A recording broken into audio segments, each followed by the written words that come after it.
Cooking with Ito. Thanks for coming to my channel. I have today the frozen tilapia fillets. This actually costs $6 at Walmart, and it's frozen fish, and I'm going to show you a recipe that's super easy, and it makes this yummy fish even better. So I like to include tilapia because it has a lot of protein. It has 20 grams per serving and not a lot of calories. So this is a great dish to prepare now that it's the start of a new year and we're starting to eat healthier. So this is our pesto that's going to be served with the fish, and we have a shallot or a red onion. I personally prefer the shallot. You chop it up and you're going to put it in some red wine vinegar. It's about 2 to 3 tablespoons of red wine vinegar. I will of course provide the recipe in the description below. And you're going to use capers. It was literally impossible to scoop them out, so I had to use this tiny little fork to scoop out these capers. You need about a tablespoon of capers, and you're going to chop them up and put them in with the shallot.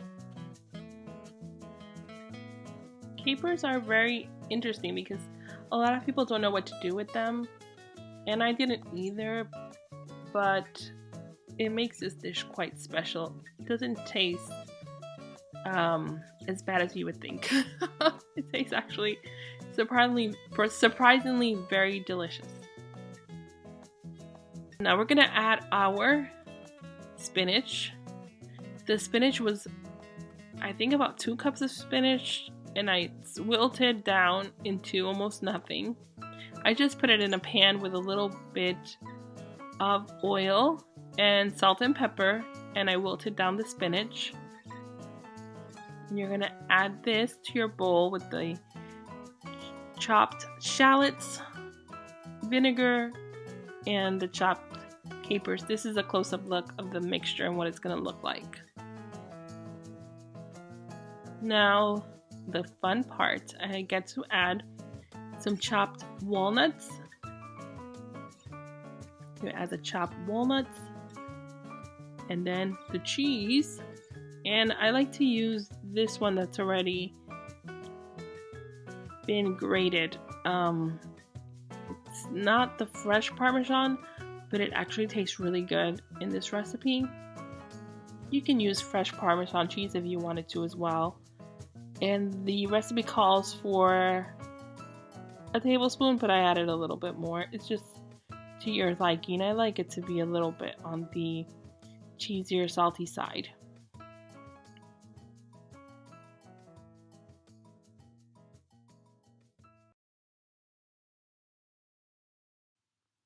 Now let's move on. We have the side dish for this meal, which is my famous rice with corn, which my kids love.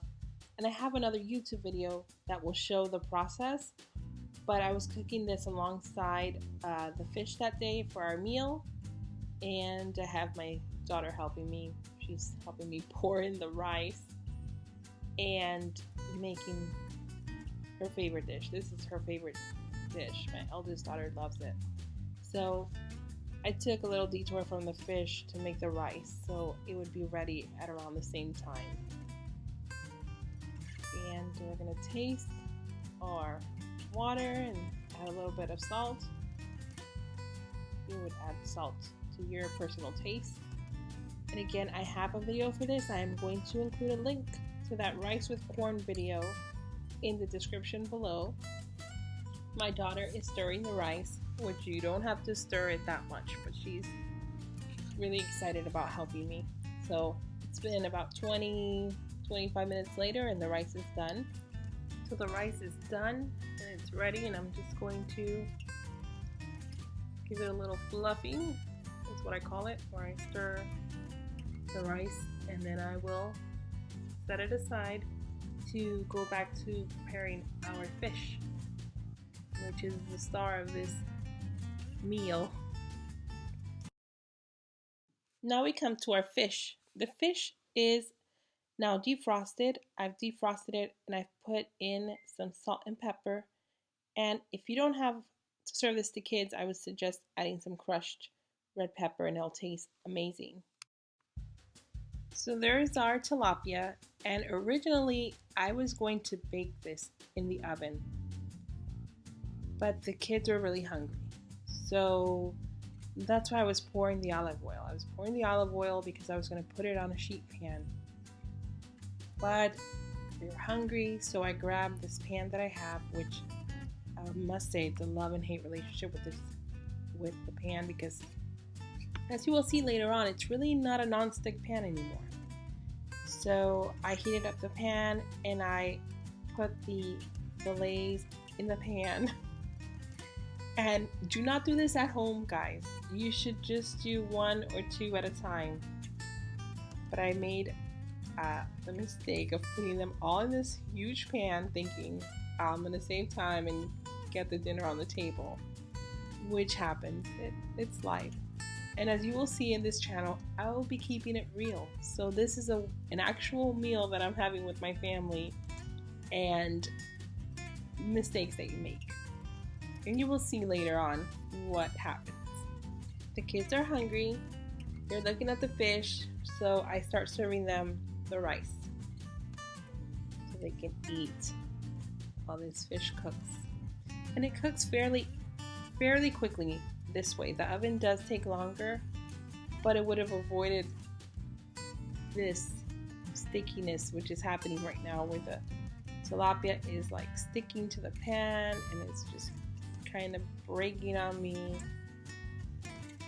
But this recipe is so good that I needed to post this video, because despite the fish, the pesto is amazing, and you can put it on anything else that you'd like.